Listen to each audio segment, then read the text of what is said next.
Welcome to the Garden of Edun. Dami be asking the questions for the answers that you want to hear.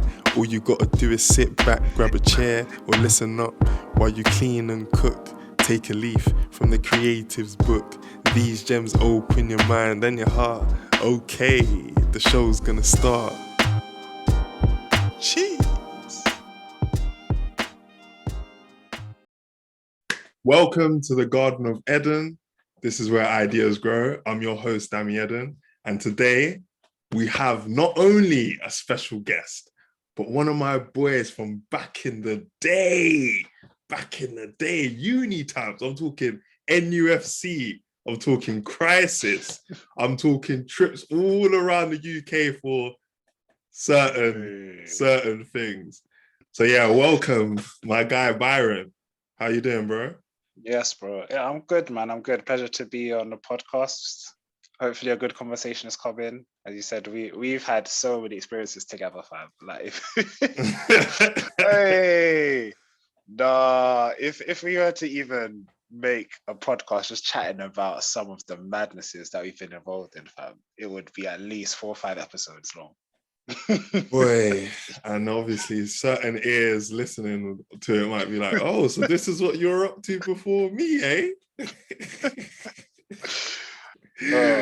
Oh man. So for everybody listening, Byron is a writer, a podcast, and a content creator. So mainly creating content as the founder of Blackprint Media. So I don't know if there's more that you'd like to add to your profile, Byron. Have I gone far enough, or is there more? Should I have added more flattery? Add more seasoning to that intro. Like that is, I think that nicely encapsulates what I do these days, man. Outside of the normal 9 to 5, you got to get the checks in. But yeah, man, a lot of my extracurricular activities evolves around what I do for Blackprint, man. So yeah, it's been an interesting journey founding that platform and progressing it. And yeah, I'm sure we'll touch on that later. But yeah, man, that is generally what I'm on these days. Yeah, sick, man, and we'll definitely touch on that later, especially me being a former member of that platform, and still keep in touch with it as well, like occasionally listening to episodes here and the articles that you put out. I think one of my boys actually, because he follows Backprint, and he was saying, I love the bite-sized bits of information, like that's where I get my nuanced news. So yeah, man, doing good things out there. We just listen to the streets, bro. We just listen to the streets. What the streets want, we provide for them. That's it, bro. That's it. So I'm gonna swing it back just a little bit. So taking away even Blackprint, or taking away even the name Byron, and I'm gonna swing it right back to when I first noticed, Byron's out here making stuff for the internet. With What's making stuff for the internet, come like our grandparent, fam. Is it the internet that you are working on? That's it now. Your days as the TCO, or otherwise known as the controversial one. Yeah. Back on the WordPress site. So one of the things I always noticed, or one of the things I noticed at the time when I was reading the blog articles you posted, is you've got a very unique writing style, bro. I don't know if anyone's told you that, but it's like very unique and it's very entertaining. I like it. When I read it, I'm always like, oh, where's this gonna go? Or where's the next punchline gonna drop? Yeah. No, thank you, man. Appreciate it. Yeah, so that's something that I noticed. So I guess what drew you to writing articles, writing content, and realizing that it had that unique flavor enough that you would start putting it out to the world? When was that moment, and how did you kind of figure that out for yourself, that you had something that was worth sharing? after some technical difficulties, hopefully we'll be smooth sailing now. We're good. Who's the Wi-Fi provider?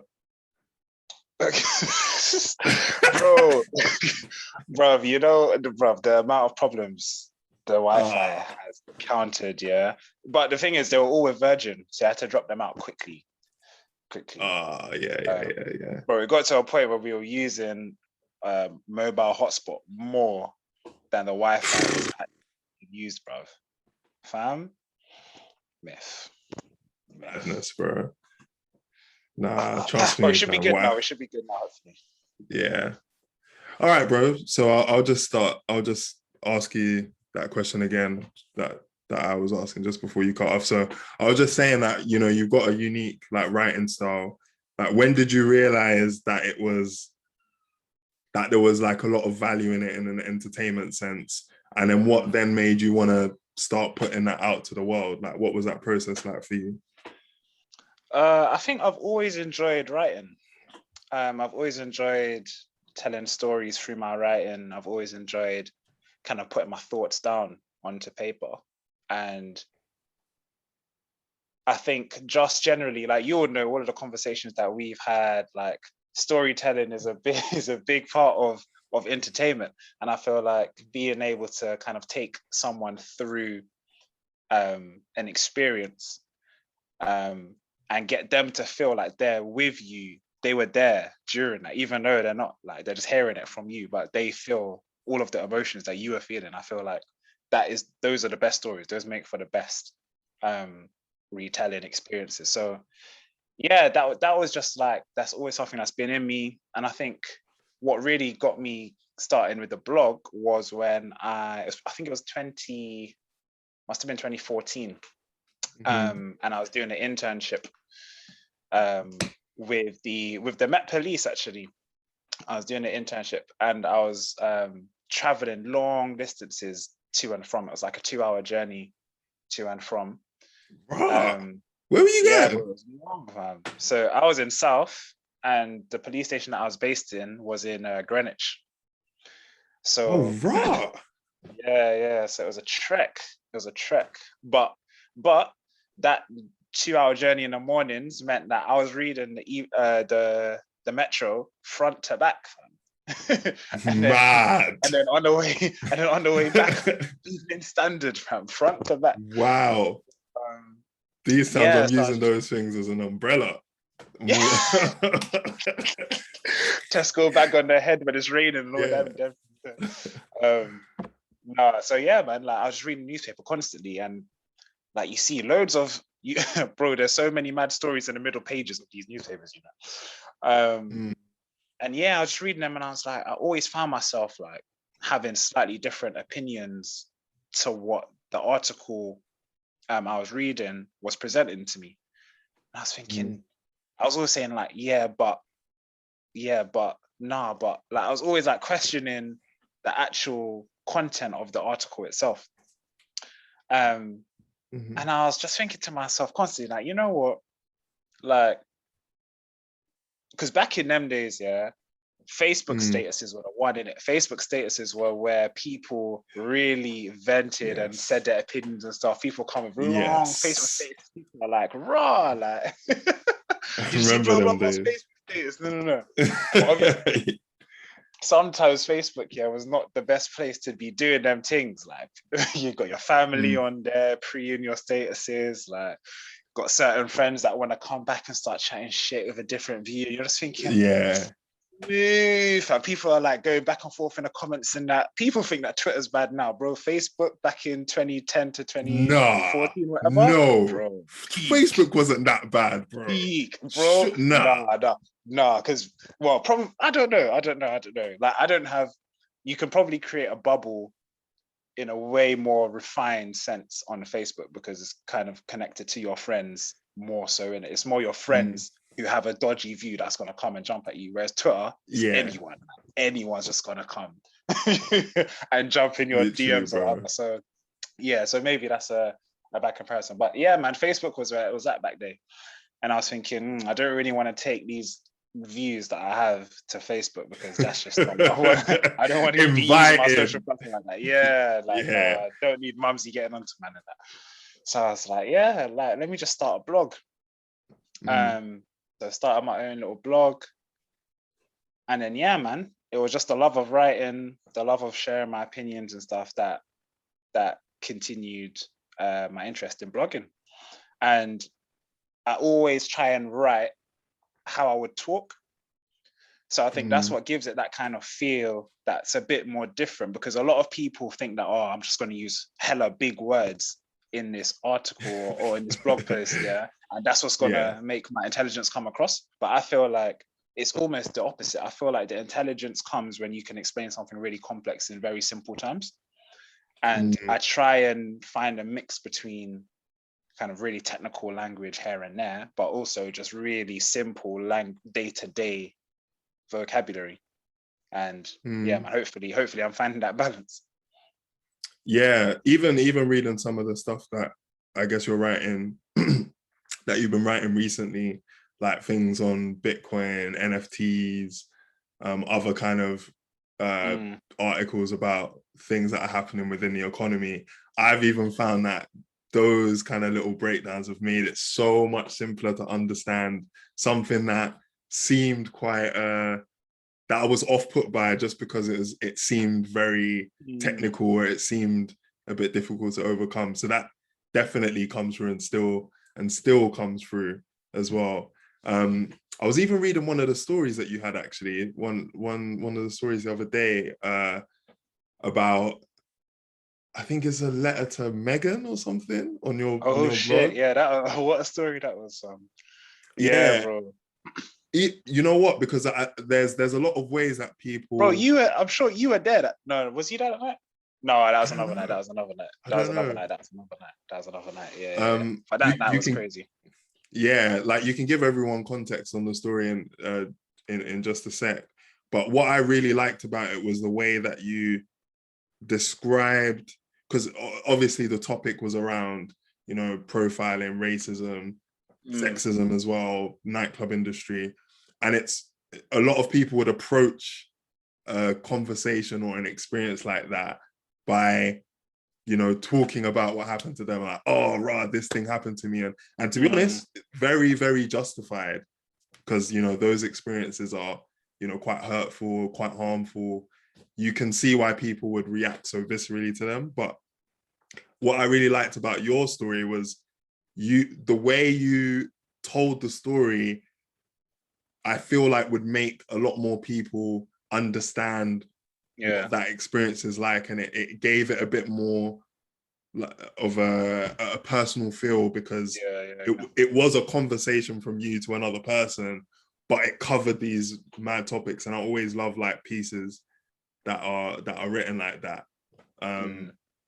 Yeah, I don't know. Is that one of your like favorite articles that you've written, or is there something else that you've written that you're like, this is my golden piece? Because I'd say that's probably one of my favorites of the things that you've written. Yeah, I think that's definitely up there. There's another one that I'll mention, but I'll quickly explain this one as well. So yeah, man, there's been events in my life and experiences that I've had where like maybe like a day or two afterwards, I think about it and I'm like, I'm writing about this. Like, I'm writing about this. And I don't know if everyone has that kind of thing where like something happens and they think, oh, I need to document this, or I need to tell someone or whatever. My version of that is I need to write about this. Or at least it was back when I was blogging more regularly. So yeah, man, so just to explain the context from that, about that article. So me and my boys went out, I think it was like holiday weekend in August, so the day before Carnival. And we were like, yeah, one of them spontaneous nights. Back in the day when you could do spontaneous nights, bro, you didn't need tickets for everywhere. Wow. What a time, eh? Yeah, trust me, what a time to be alive. We didn't realize. We didn't know we didn't know what we was had. living in, yeah. So we were just like walking around Shoreditch. We were like, yeah, let's go cargo. Because, bro, imagine, yeah, the queue, there was like no queue. There was no one there. But you could hear the music and that. So we're like, yeah, let's go cargo. Fam. That was mistake number one, bro. Because going cargo when you're black or ethnic minority is an extreme sport, fam. So yeah, so we're trying to get in. Well, we were walking up to the queue and we see two girls. This was years ago, by the way. So we see two girls and there were three of us, I think. So we just started chatting to them, whatever, found out that they were from the US. So I started chatting to one mainly, my boy started chatting to another one, and then my other boy was just like chilling. We thought we were good because obviously everyone knows in London when you're going into clubs, like you need to, well, I don't even know if everyone knows this, but Black people definitely know this, bro. Oh, yes. If you're Black and you're man them, yeah, don't think about going into this club in a group. You need to split up. You need to find some girls to go in with, because otherwise your chances of getting in are severely reduced. So and you followed that protocol. Bro, we were following anyway. all the rules, fam. We were following all the rules, all the unwritten rules, yeah. We were ticking them off. We were ticking off all the boxes. So yeah, we were thinking we were nice. Got into the queue. There was no one in the queue. We went into like literally the other side of the gate now. The girl that I was with went in. I went to go in. Bouncer was like, yeah, not today, mate. Not today. One of them ones. You know when they just move that little rope thing? They just move the rope thing. They open up the gate. Yeah, and it's like opening up the gate. Oh no, I'm trying to go that way. I'm trying to go that way. Bro, what are you doing? Oh, the enemies of progress there. So yeah, man. And just that, like the whole thing was probably over in like less than 10 minutes. But the impact that kind of not being let into a club can have on you, not being let into a club because of your race, like the impact that can have on people is huge, because a lot of the time that can be the first time when you realize, raw, like this is what my Blackness is doing. And to a lot of non-Black people, like that's probably the first time that they properly see it, because really they don't really experience it as such. But when it's one of their friends or someone that they're engaging with and they're going out and they see that these things are happening, it can be shocking. And yeah, the girl that I was with, who was called Megan, yeah, she got in and she was just looking back and she was like, "Raw, what's going on?" And I was just like, "Don't worry, man. Like, go enjoy your night. Go enjoy your night." And I'm that sort of person generally, you know, like I'm very non-confrontational. I don't really make a hype and a fuss about things normally. Like if I do, you probably know it's going to be something serious, like something mad's going on. So yeah, man, I just had to turn a blind eye. But immediately after that, I was thinking, I need to write about this. And then, yeah, as you kind of touched on,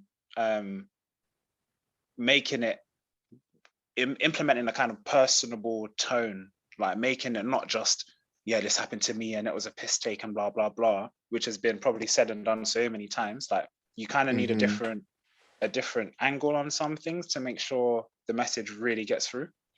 And yeah, I don't know what inspired me to do it like that, but yeah, man, I think that was probably one of the most read articles that I did on my blog, man. And yeah, I enjoyed writing. I'm glad it came out well. But one of the other articles that I'll quickly mention, one of my other favorite ones was one to do with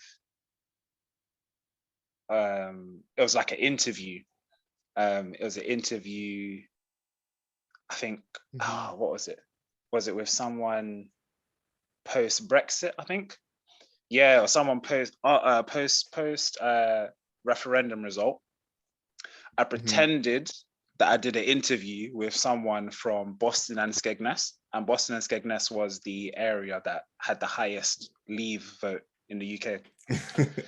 I think I remember this, you know. Yeah, I did like I think I remember this one, yeah. I did a fake interview with someone, yeah. Again, I was just on the train and the inspiration came to me. I was like, yeah, I need to write about this. Yeah, I need to do it like this. Yeah. So yeah, it was me interviewing one next brother. And obviously it's just me just making up the whole thing, yeah, bro. Imagine my WhatsApp fam, my auntie WhatsApped me like, "Oh my God, I can't believe that person. No, yeah." Bro, wait, she thought it was a real bro, hook, line, and sinker, bro. She got So yeah, I was quite happy about that actually, because I was like, yeah, I hit the authenticity box nicely. But yeah, the fact that people are thinking it was real just cracking me up, boy.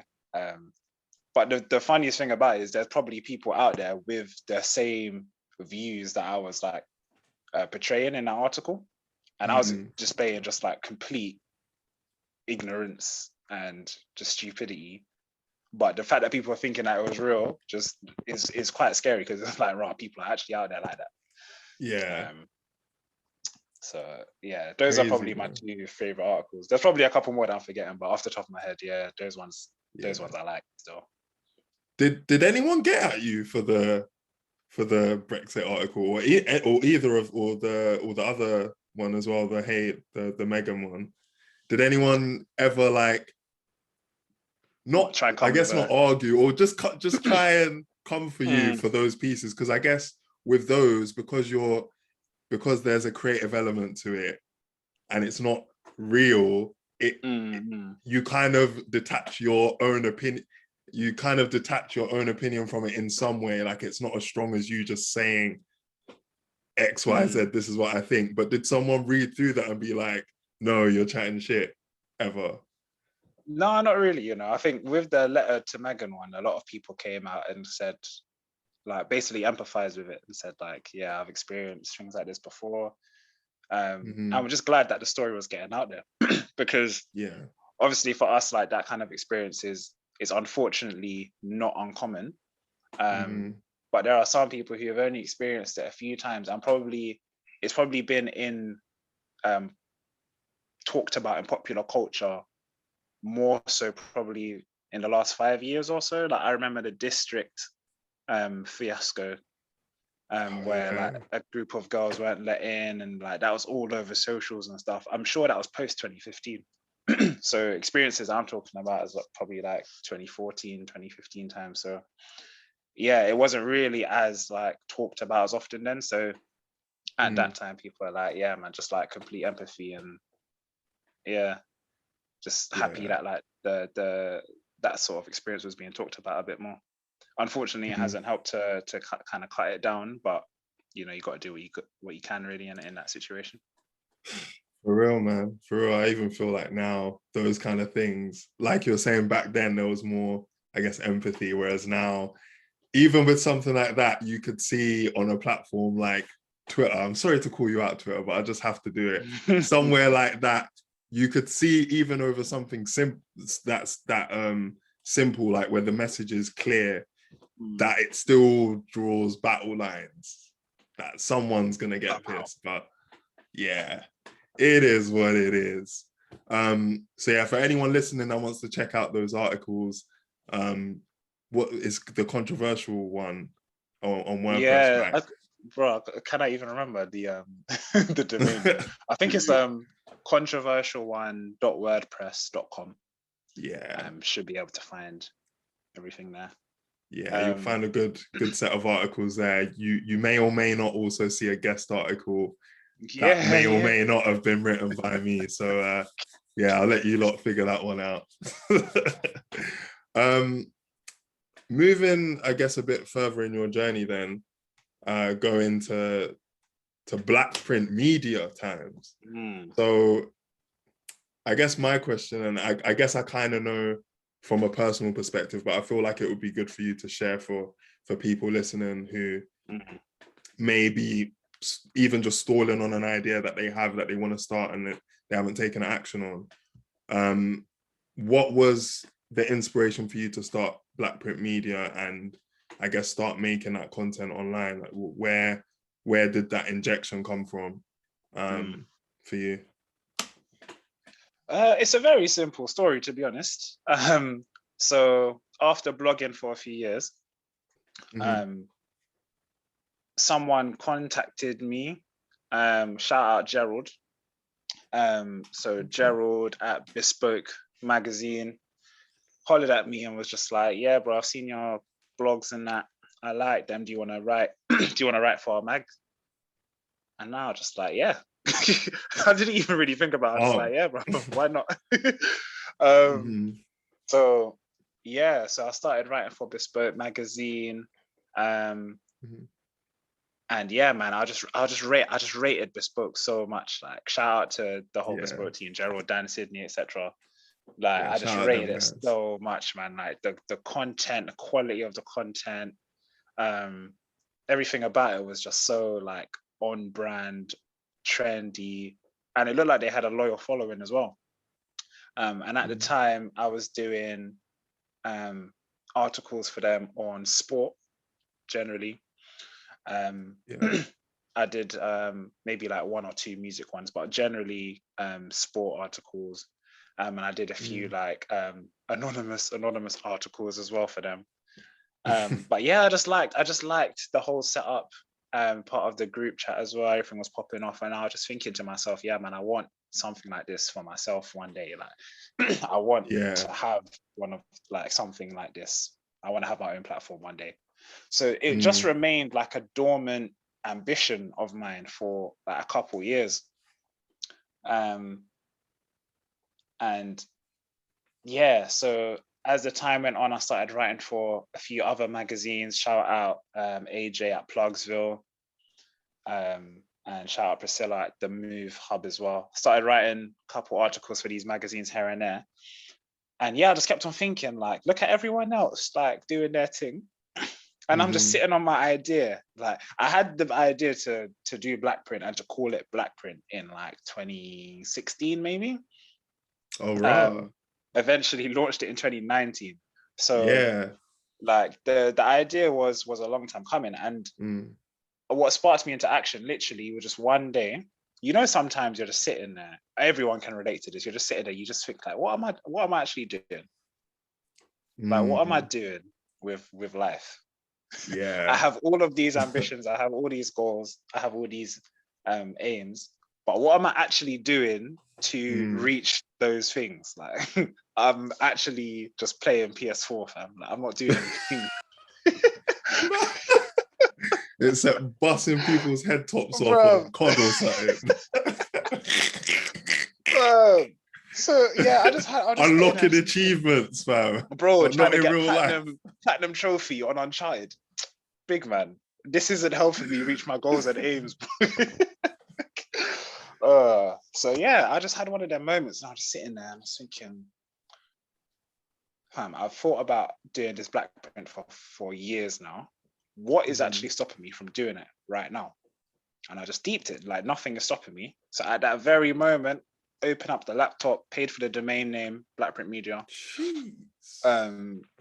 Went on to all the socials and started just typing in variants of Blackprint Media, because I knew I didn't want, I knew how I wanted to spell it, kind of. I wanted to do like an alternative spelling, but I didn't know if I wanted to put like a V instead of the A, or like something different in it.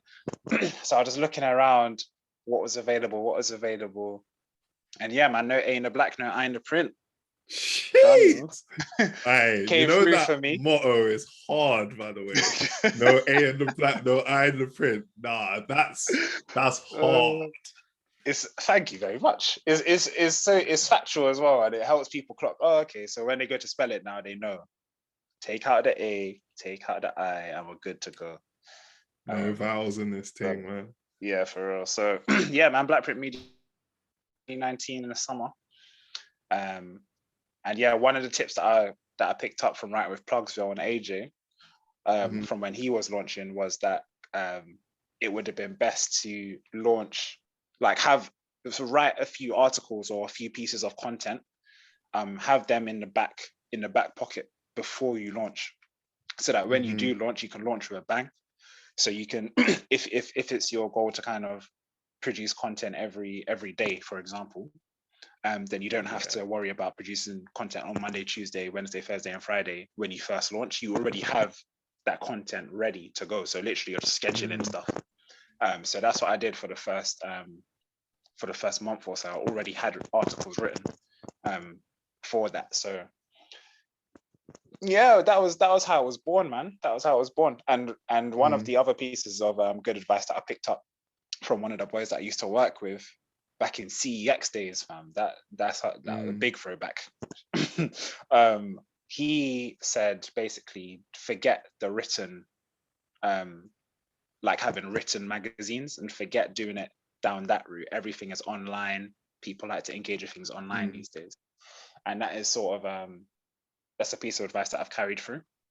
Like we may or may not touch on this later, but you would have seen that we've started doing like video content as well. And I think one of the important things to account for when you're creating content is just how it's being received by the user.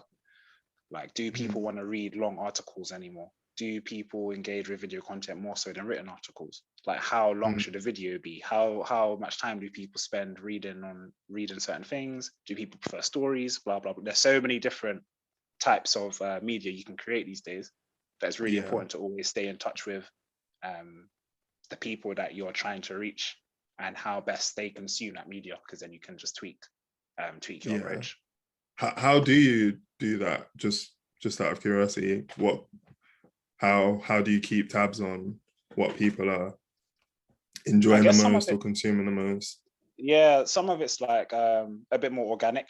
So you just kind of get a feel for things. A lot of it's also personal reflection. Like people like you and people like you are often your target audience. Like, unless you're doing something wild that's like completely different to what you're doing. Like, generally, you know what your audience like because you also like it. So sometimes I think about like how best to write content, and I think, but when I'm reading long BBC articles, like, how do I read it? Generally, like, I'll scroll a little bit, I'll look at the scroll bar, and if I see the scroll bar is like small, I'm thinking, big man, I'm not reading all of this, like, I'll scroll through, stop.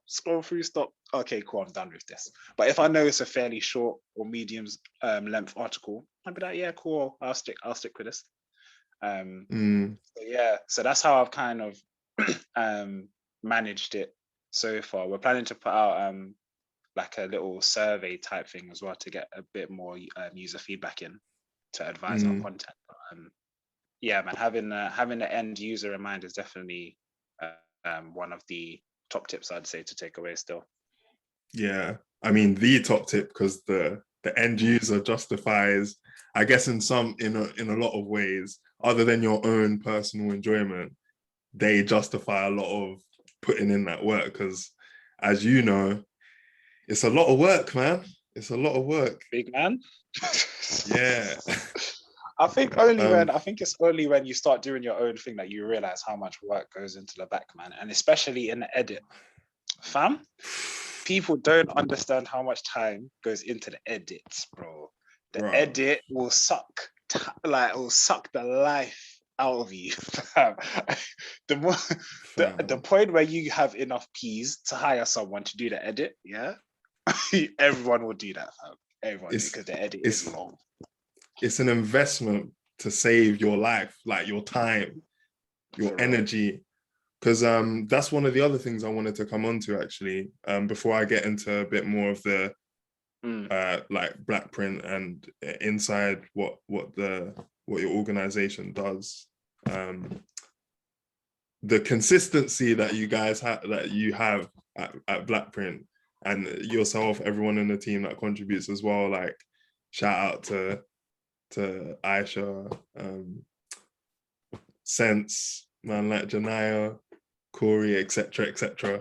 The consistency is something that I've noticed is always on point. So how do you manage that when obviously life is already, minus the pandemic anyway, life was already quite up and down. So how do you manage the consistency? You know what they say, bro, like consistency is key to anything in life, man. Like, if you want to improve, if you want to progress in anything, like, you need to be consistent with it. And I think that's a principle that I clocked onto early with Black Print. Like, if it's going to be successful, it needs to be consistent. And especially how socials run as well. It runs a lot on algorithms. It runs a lot on kind of putting things in your face. And it's very much out of sight, out of mind on socials. So if you're not consistent, what is hot today is not going to be hot tomorrow. So we've tried. It's funny that, like, thank you for bigging up the consistency, but it's funny because every time I think about consistency, I always think we need to be more consistent.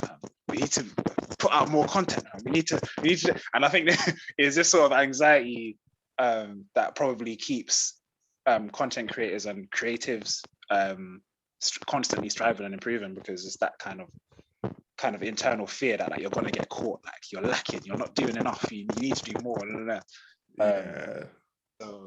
So yeah, but I think a lot of it is down to scheduling. Like, as you said, we've got a little team here.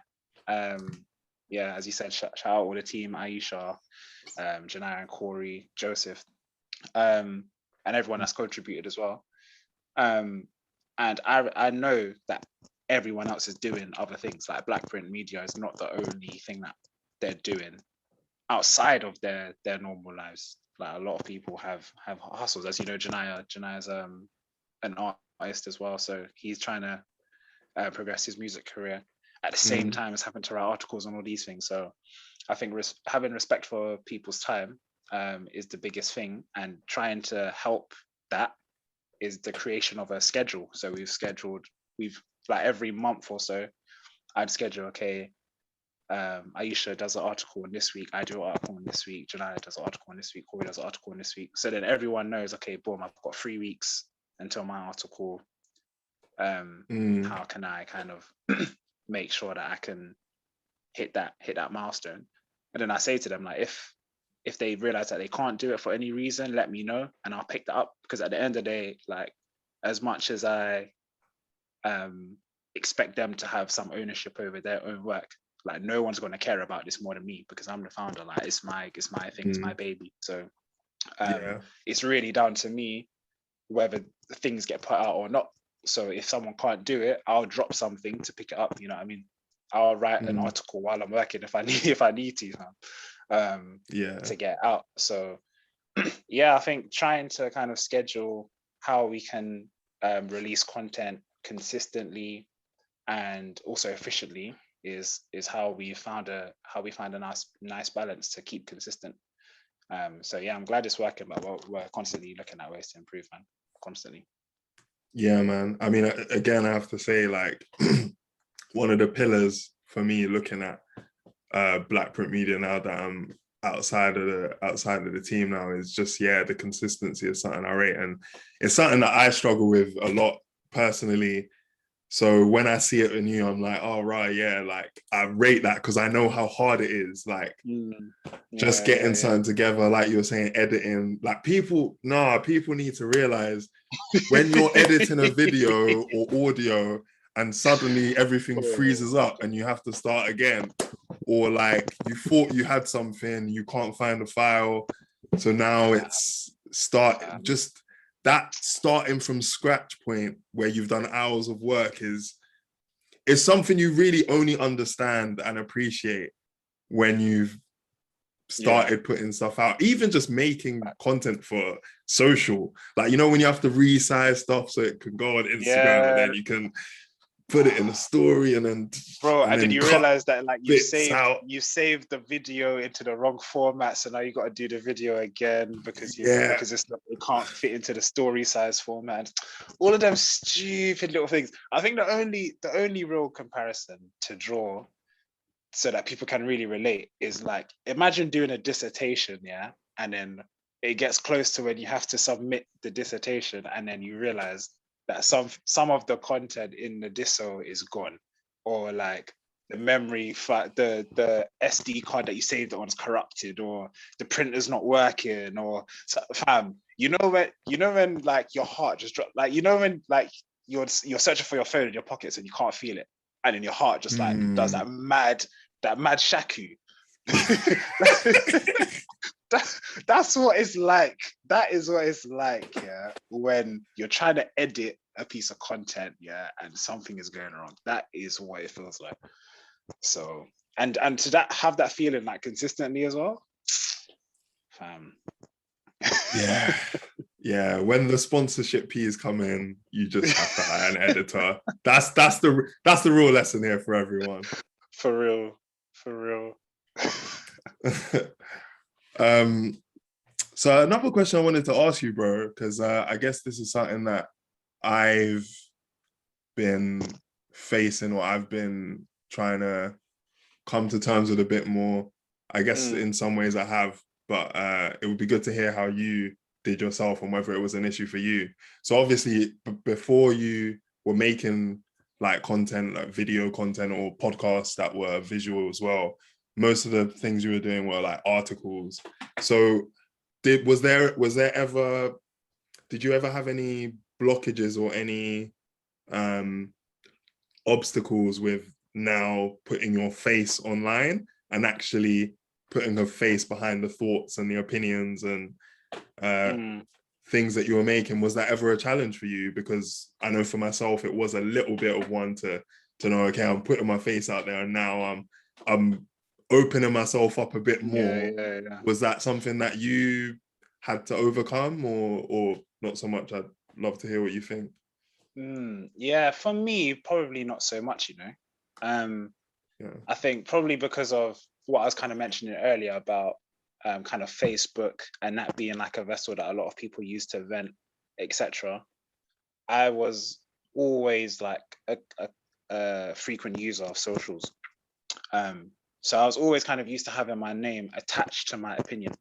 And I don't think there was ever a point where I was scared or worried or hesitant about voicing my opinion with my name there or my face being there. And a lot of times I've found during my life, like people will kind of turn to me to voice an opinion that they also share, but they don't want to be the person to kind of front that. Yeah. So it's a responsibility that I shoulder and I have shouldered. So I think when as you're saying, when we kind of moved into visuals and putting your face on there, it was a quite natural step for me to take. I think obviously like you always have kind of self-conscious thoughts about like, oh, the comments gonna go, oh, like his trim's dead, fam, or like, oh, like, blah blah blah, whatever. I see man's got the do-rag on, so no comments like that today. Gotta protect the trim, fam. I was there, soften the hair up and that. But yeah, like generally, not really so much of a problem for me, I think. But not to say that hasn't been a problem for other members of my team, like. And again, it's about kind of considering people's strengths and weaknesses. Some people might prefer articles where you can have a bit more time to construct your thoughts and you don't necessarily have to vocalize it, you don't have to be there. And that can be something that's born out of like your job role, for example, as well. Like you may think that like if your employer sees this, it might be in a bit of a sticky situation for you or whatever. So yeah, but for me, fortunately, up until this point, it's not really been an issue.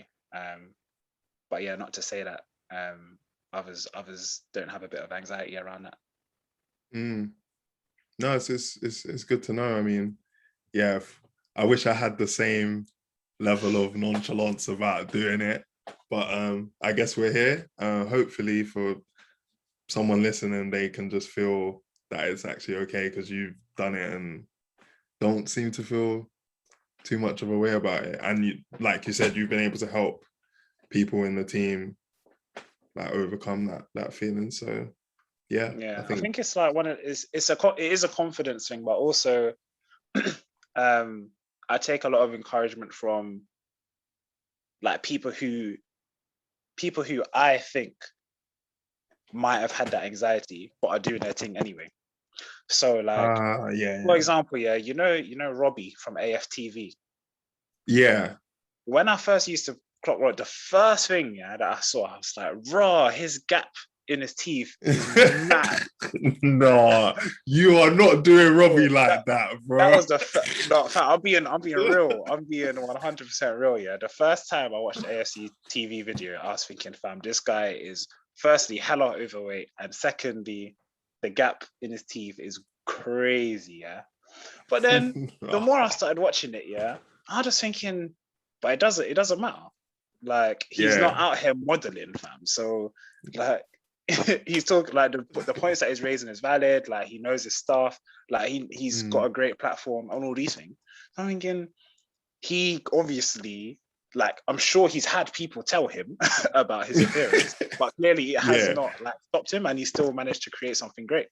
So I gain a lot of confidence from that, because I've obviously, like, everyone has like insecurities about their own appearance, and I'm not exempt from that. But I think when I think about like the content that I'm creating and what the messages that I'm putting out there, should my appearance like hinder that?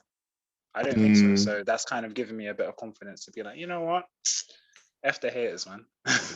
Yeah. Shout out to Robbie, also from Arsenal big Fan up TV. Robbie, big up Robbie. Don Robbie. Man, like, so another question that I had for you, which I thought you'd find interesting, considering that Blackprint puts out a lot of, I guess, like, would bite-sized news be appropriate? Would yeah, we'll go with that. Yeah. Like, in an easily digestible news is a better way. Yeah. So, as a creator, how do you feel about misinformation within, I guess the putting out of news? Because to me, it seems like it's something that, with the style of the pieces that Blackprint puts out, it's trying to dispel and battle against.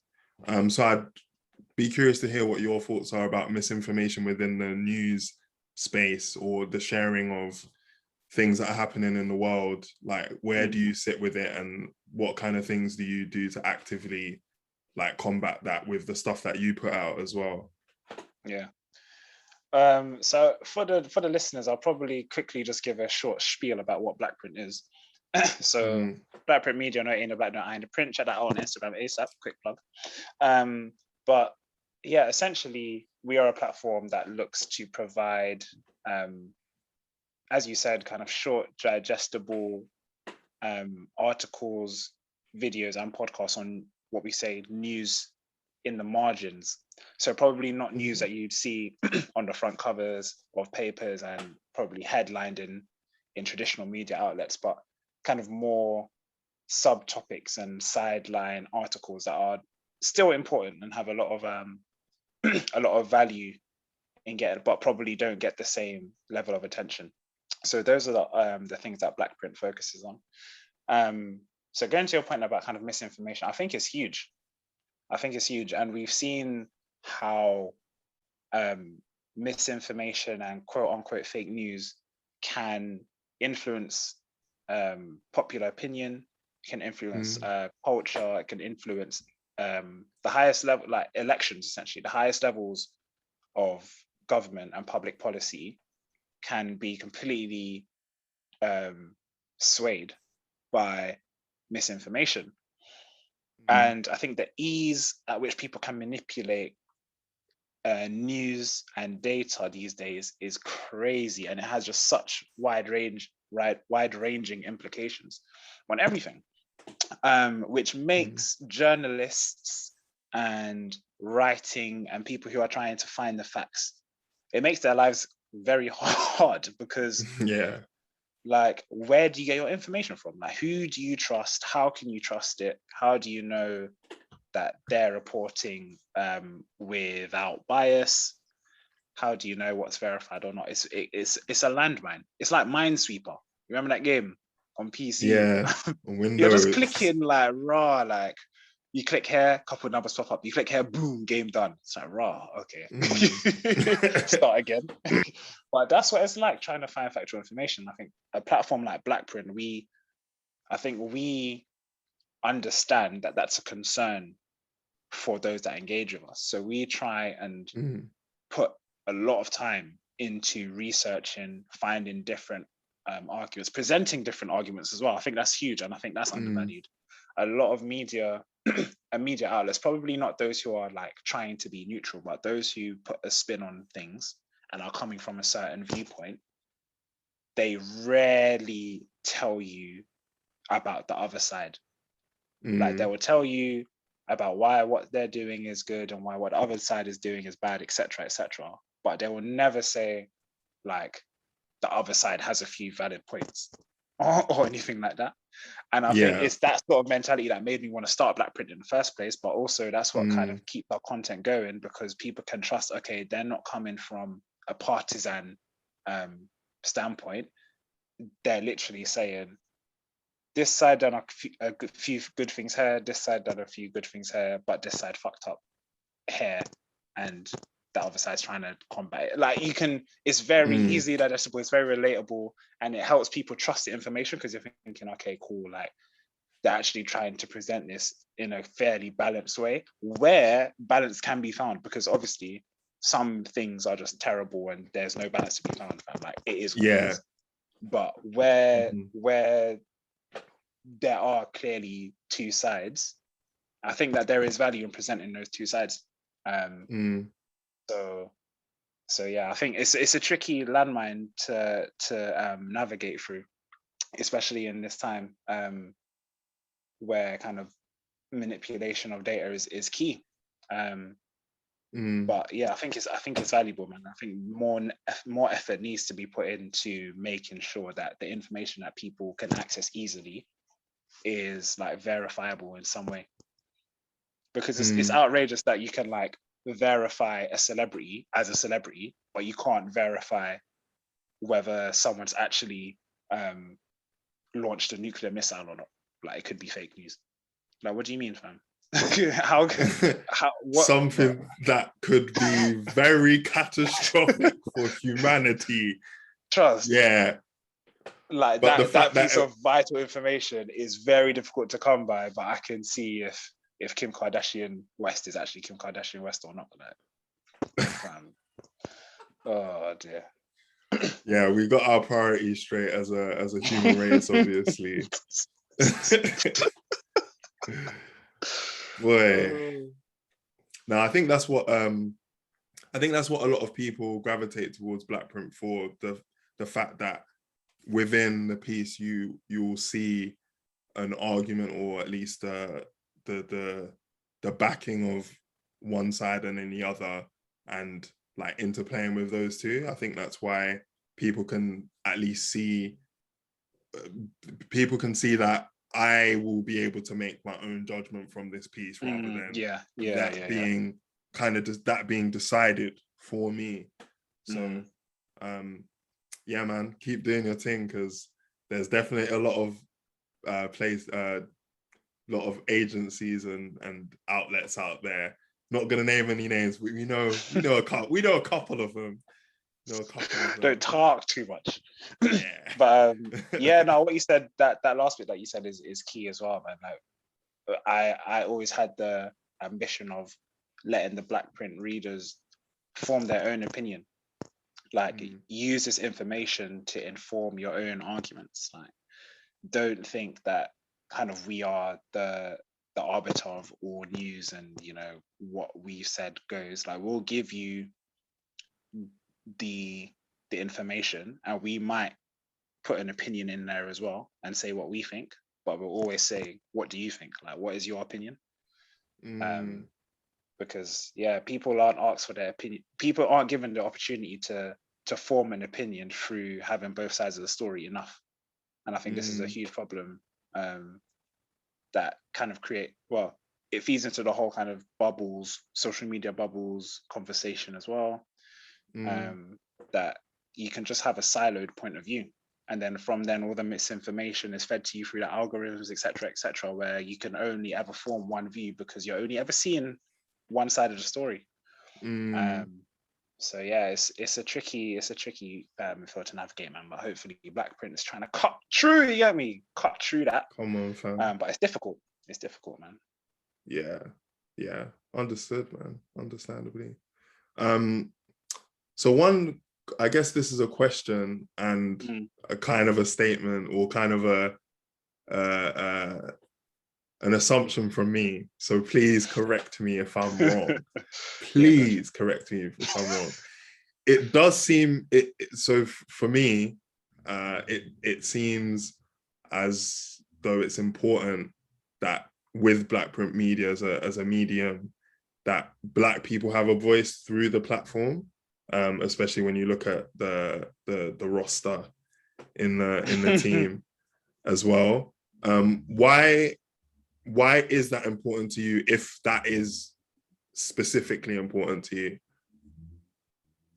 So I will start off by saying I don't feel like there are enough people that look like us in enough mainstream media roles. That would be my first comment. Secondly, Black print was never designed to, one, only focus on Black issues or Black news, and it was never designed to only have Black contributors. So I think the fact that the word Black or BLCK is in the title is purely coincidental. It bears no kind of it doesn't mean basically that we only look at Black issues or have Black voices. That, like, the two things are mutually exclusive. However, I think being a Black man and knowing kind of issues that affect the Black community, I think it would be remiss not to comment on these things. So we talk about a whole range of things, but you will see articles based on Black people's experiences of things. So, for example, one article that sprang to mind was when I wrote an article about whether presenters were being picked based on race and gender. And this is around a kind of conversation around Alex Scott from the BBC, the former Arsenal and England women's football player, popping up everywhere. Popping up everywhere. She's on BBC, BT Sport, like Sky Sports. She's doing everything. Her agent done bits. Yeah, her agent done bits. Trust me. So, but she's got the credentials. This is the thing. Like, she's got like actual academic credentials, and she done absolute bits in her playing career as well. So no one can say that it's not it's not been earned.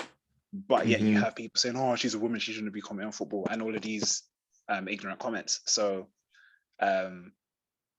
yeah, I did an article about that. But it's those sorts of angles that we'll be coming from, because at the same time we'll be talking about whether GB News, the forthcoming GB News platform, is good for British media. Like, nothing to do with Black people, really. So. But yeah, I felt like my dream for Black print is to have a diverse range of faces and voices,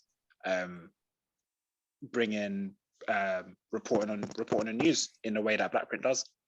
That is the ambition. At the moment, all of the contributors to Black print are Black, but yeah, I think in the future you will definitely see a more diverse range. And I think it's also important to say that we are all Black, but we all have a broad scope of views. And we are quite different in our own ways as well. Definitely. So I think we find a good mix. So yeah, but we're definitely striving for a kind of diverse range of voices, man, because I think that is again something that is, I think, missing from traditional media. Yeah, definitely. Even going back to a podcast that I had with Omar, I'll probably put it in the info bar on YouTube, so you'll see it. So he was saying that one of the reasons why articles come out where, they'll have for example, when Kobe passed, they had that segment in the news and they showed a video of LeBron, and I was saying to him that I thought it was done on purpose, and these things are done to create controversy and then clicks, and then people are angry, so they go to the page and BBC gets more spotlight. And he was saying to me that even he used to believe that, but then whilst working at the BBC, he realized that the reason that some of these things happen is just because people are so ignorant, and there's such a lack of diversity that they just don't know.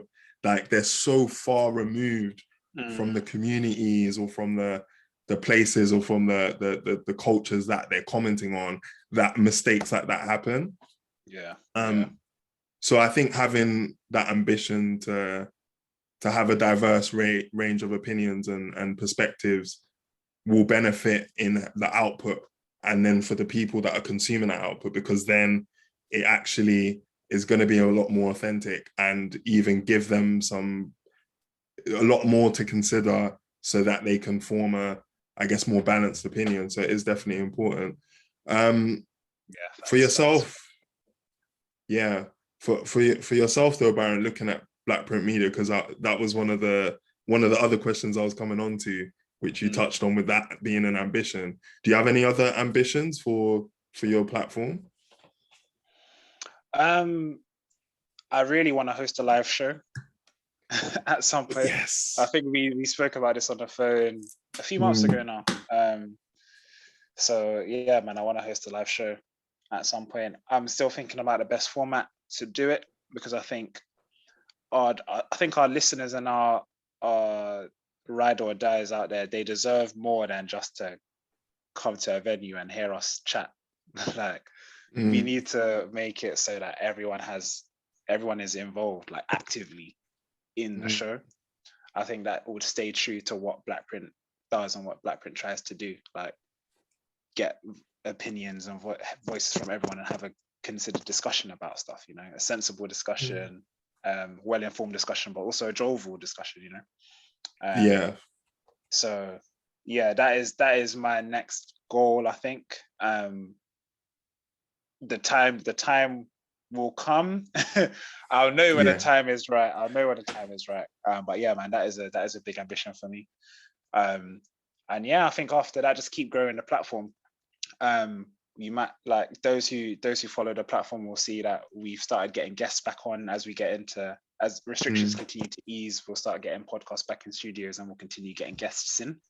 And I think having guests on the podcast and having guests in articles and stuff really helps that engagement, because it's yet another voice, and sometimes like an expert in a field. So I think our last guest was a DJ, been DJing for years, and he toured with gigs, gets like done interviews with Fabulous and Swizz Beats, and so he knows what he's talking about. So we get guests that like know what they're talking about, you know, so they can come and give our readership a different angle.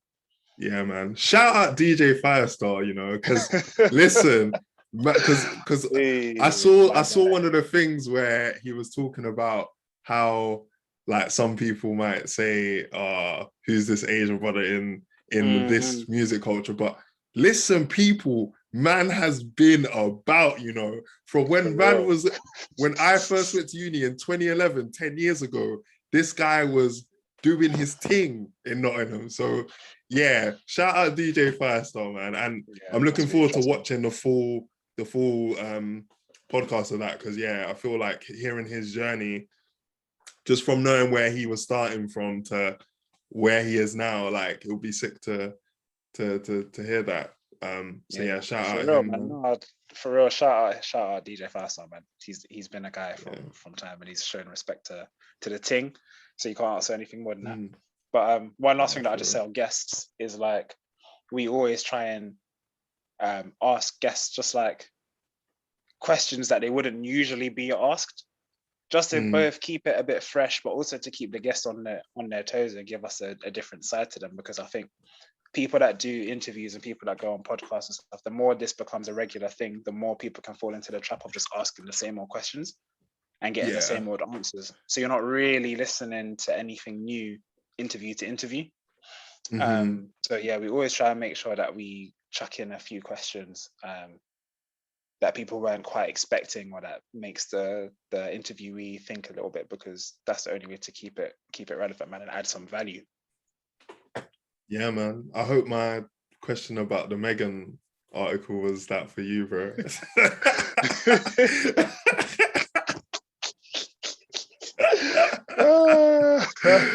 Oh God. Anyway, moving on, back to you, bro. So what are some of the things that you've learned in, I guess, managing Black print media as a content creator, and also as, I guess, in some ways a manager, because you have a team now. And I guess I'll look back on, obviously I was part of the team. I had a good like year and a half, and I really enjoyed like meeting loads of people in as part of being in Black print. Obviously, because I was gonna focus on some of my own creative stuff, we had to part ways. Obviously, we're still on good terms because we're here today. And obviously those are that's obviously can present some challenges. So what other challenges have you faced in managing Black print media, and what have you learned through those experiences? Yeah, it's something that like there's no real way of learning apart from through experience and on the job. So yeah, like managing a team is always difficult because, you know, you've got personal relationships there. Like this isn't like a FTSE 100 business. It's not like you're doing interviews and bringing in people because they're the best fit for the job. You're looking at your close circles and you're thinking, who can I trust first and foremost? And then two, who do I think can bring some value? And yeah, the team started out fairly big. Like I think 8 or 9 people part of the team. There's probably a core group of 5 of us now. So yeah, people have come and gone for varying reasons. Like obviously you touched on your reasons, and as you said, we're still on good terms, but some people left on not so good terms, bro. Some people left on some not so good terms. So it's one of them things where yeah. But the thing is, you have to think like there are some people that left, and I thought like I could save this situation. Like, I could finesse the wording and stop this person from leaving. But as a founder and as I guess the head of the team, like you have to kind of make a considered judgment. I think, you know what, like what is best for this thing that I'm running? Like, is it worth the energy output of me doing this and potentially like giving away concessions that will like affect the other members, or is it worth like cutting off the hand to save the body? You know what I mean? Yeah. And yeah, like no one can like prepare you for that. You just have to make a judgment call at the time. And some calls you might get right, some you might get wrong, but everyone that's an inevitable kind of challenge that you'll come across. And yeah, I think I've handled it well so far. I mean, obviously the team will be better placed to answer that than me, but I think one of the things that I would kind of recommend to anyone that's thinking to kind of get people involved in their own platform is to just be as honest as you can, as early as you can, about kind of your expectations of them, and also try and respect them and their time also, because you might have all these grand plans to release all of this great content, but can the team that you need to deliver this stuff actually commit to that? And that's something that you need to keep under constant consideration. And if they can't do that, then how are you going to work around that? Are you going to shout and scream? Are you going to just like how do you talk to your team? Like, what is your expectations of them? So yeah, anyone that's looking to kind of start their own platform, I think those are the 2 things that I'd recommend you consider, man, because yeah, you're likely going to come up against them challenges sooner than you think. Nah. So the way you said that was funny, but yeah, man, it's I can imagine, even just looking from the outside in, that you know, there's some challenges that you have to face, and you know, unexpected surprises that you have to work around. I would say though that, you know, you seem very adaptable. Like I even remember there was a week where I think a lot of us couldn't make the podcast, so you just made one. Yeah, I had to back Jones, on your Jack Jones. And hey, I had to back the pod on you got Jones. You got it done, fam. You got it done. By hook or by crook, fam. Pod has to release. So it speaks a lot to your adaptability in those situations, bro. But that's the thing as well. If I could just quickly interrupt you, that's the thing as well. Like you have to, like how seriously do you take your own platform, man? Because if you are saying we're gonna release a podcast every Wednesday, for example, if a Wednesday comes up and you haven't released a podcast, like, how do you feel? Like, what is your integrity in your own thing that you're running? Because we've said from day, like, every fortnight podcast is coming out. So me being who I am, every other Monday a pod is dropping, bro. I don't care if I have to record it on Sunday midnight on my phone, do a voice recorder. A pod is coming out. So that's just the attitude that I have. But some people might not have that, and I think it can be more difficult when you're running it solo, because not only do you have to do literally everything, but there's also not necessarily someone in your ear saying, hey, wasn't that article supposed to drop? Or, yo, are you still releasing that podcast? Like, what's going on? Like, there's not necessarily that additional drive. So it can be tricky, man. Yeah, definitely, man. Even just reflecting on my own experience, that lack of accountability that you have when you're running it on your own. Because there's times where I've wanted to do something more regularly, but because I'm doing so many or trying to do things all on my own, it's just like, it can add up. But like, a testament to your commitment to put it out on the day it's been promised. Why is that, by the way? Do you know why you're wired that way, or is that just how it is? Bro, I think it's just me, man. Like, a lot of it, I think it's a whole nature nurture debate. But I guess the way how me and my parents are set up, like, and my sister as well, we're all just very, like, committed people. Like, we say we're gonna do something, we're doing it. Like, we're on one team, the team's losing, we're not jumping sides, bro. Like, we're here. So I feel like that whole mentality has just kind of passed through into our ventures. So now that I'm doing, like, even, I'll just give a quick example. Like, I moved from South to Northwest, and I was playing football for a team in South. So mid-season, I've moved to Northwest. I didn't say, yo, it's too far now, like, sorry, can't do it. I'm playing for the team, bro. Like, I'll wake up, crack of dawn on a Sunday and travel down to make the game. Like, you know what I mean? Because I'm playing for the team, bro. Like, but that's just me. I appreciate that there's many people who would not do that, but that's just how I'm set up. So man, we said we'd release pods every other Monday. So every other Monday we release pods. It's that simple to me, man. Yeah, man, I see it. And just for the record, if I ever made that move across London, I'd be getting in the football group chat going, yo, lads, it's been real, But Sunday 11 a.m. or Sunday 9:30 a.m. meet time just doesn't sit with me anymore. Especially with Sunday morning transport. Sunday morning, cuz when they're telling you, hey, you know what's funny? It's like, oh, lads, last week we said 9:30, but no one came on time. So this week, 9 o'clock, everyone be there on time. It's like, big man, what are you doing? On a Sunday, it's hard enough here, and I'm literally like 25, 30 minutes from where we play, and I'm still like 9 o'clock on Sunday, I'm still like, But yeah, man, that level of commitment, I rate it. I have to say, I rate it.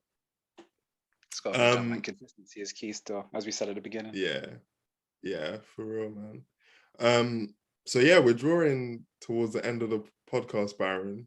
And I guess my last question, I know you said that holding a live show was one of the things that you have a dream for in the future for Blackprint, but I wanted to know if there's anything exciting for the people to watch out for. So anyone who's watching this and goes onto Blackprint and thinking, all right, I'm on this thing, click the follow button, do that anyway. Yeah, do that. Don't anyway. Duck out on that obligation, fam. Click that anyway. But is there anything else exciting in the pipeline that they should watch out for that you're going to be dropping? So we're trying to pattern a little something. I haven't even run it past all of my Blackprint team yet, so it'll kind of be out of order for me to say on such a platform without having consulted a team. But basically, we're looking to do a kind of radio style phone-in feature on Blackprint. Yeah, man. Because as I kind of touched on before, like we're all about kind of getting the opinions of our fellowship. So yeah, I think that would be a good format that can work for us. A little radio phone-in session on some of the, not only what body count is too high, like if you should pay on the first date. Not these mad questions, yeah, not these outplayed sterile questions, but like questions that really like back chat questions. Yeah, I didn't even want to mention them, but you know, them questions that you might see on other platforms. Yeah, we're trying to take a bit more of a intellectual approach on some of the topics that actually matter. So yeah, man, thinking about ways that we can run that. So hopefully we'll have some more news on that soon. Great, man. I'll definitely be looking out for that. And for anyone listening, I'm sure if they're listening at the time when things are dropping, they'll see that and be like, hey, okay, this is my jam. Last question before we wrap up, bro. Do you have any advice for anybody who wants to get started with creating content? Maybe it's something like a similar platform to yours, or just any kind of content, and they're holding back. Obviously, I know you said that you had that idea 2016, didn't start until 2019. What kind of advice would you give to someone who's sitting on something that they want to put out there? Yeah, I'm glad you asked this question, because this morning I was in the shower and I was thinking about my answer to this question. So I have two things to say, yeah, that I'll try to wrap up concisely. So the first one, to people who are thinking about starting something, doesn't even have to be writing, but some sort of creative something. Like, there's no better advice than just to say, how would you feel if you were in your mid-30s, 40s, you haven't done this thing? Would you regret it? It's that simple. If the answer is yes, do it now. ASAP. Put Call of Duty down, start this thing that you want to do. It's literally that simple. If like it's a bit, I wouldn't really mind, like I wouldn't regret it, then cool. Continue to do whatever it is you're doing now, like continue with life as usual, business as usual. But if there is even a sliver of thought that you might regret not having started whatever it is, or not pursuing this passion, then you need to do it. And unless there's a big excuse or a big reason why you can't do it now, then do it now. I think that is pretty much, because a lot of people, what they do is they want someone else to tell them that they should do something before they do it. You know, like you have the answer within you right now, but you're just waiting for someone else to co-sign you. You don't need anyone else to do it. Like, you don't need anyone else to do it. Do it yourself. And then if you do it yourself, that is where the motivation and the drive will come from. It will come from within, because you're not relying on other people to give you that. So that would be my advice to those who haven't started. To those that have started and are probably like, because I've battled with it as well. I'm looking at like the numbers at times and I'm thinking, like the numbers ain't where I need it to be, or the engagement isn't popping like I want it to, or, you know, I posted this and like only a few people commented or whatever. Like, what you need to think about is, or the perspective that you need to have is that nobody gives a fuck about what you're doing, fam. Nobody cares about you or your platform, fam. If you stop doing whatever it is that you're doing, yeah. So if I stopped writing articles today, is someone gonna come up to me and be like, "Yo, Byron, where's the articles, fam?" Like, how many people are gonna be in my WhatsApp saying, "Yo, man, where are these articles, bro?" Fam, have the perspective that no one is going to come up to you and ask you about what you're doing, fam, because no one cares. No one cares. So your job is to make them care. That is why I come back to the consistency point. Because by keeping on it and on it and on it, people are going to get used to Black Print Media being there. They're going to get used to Garden of Edun podcast popping up every so often. Like, so when it's not there, they're going to be thinking, where is it? And then they're going to go find it. And that's what you want. You want people to go searching for your content regularly. And I think having the perspective that nobody cares about what you're doing will only make you go harder. It will only make you go harder. Being complacent and being lax is the first step towards failure, bro. So yeah, as much as you can, get your face, get your words, get your voice into people's minds whereby they care about what you're doing. That would be my 2 pieces of advice, I think. Jeez. That was really good, man. Even I'm listening to that, like, yeah, I need to take that on board, man. It's like some people, for some people it comes a bit more natural than others. Like some people start things with a huge network already behind them. Whether or not it's related to whatever it is that they're doing, they can draw upon that network to help them. Not everyone has that. So people have to start organically.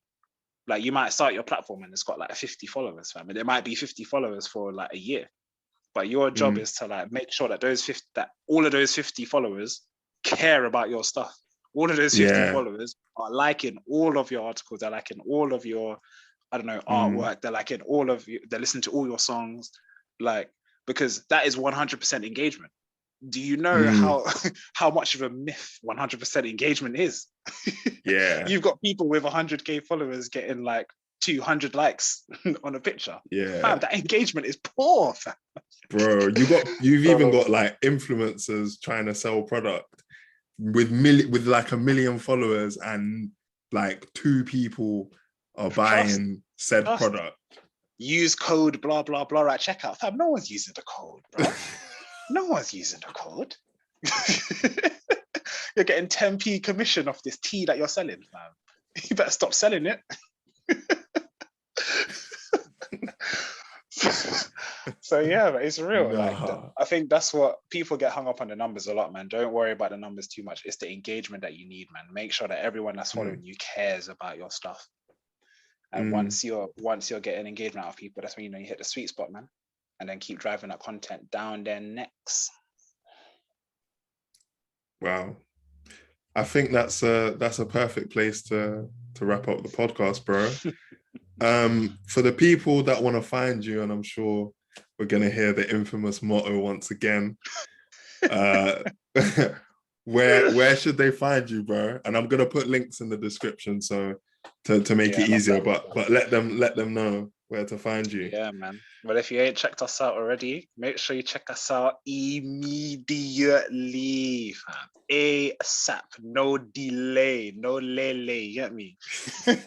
No A in the black, no I in the print, Black Print Media on Instagram.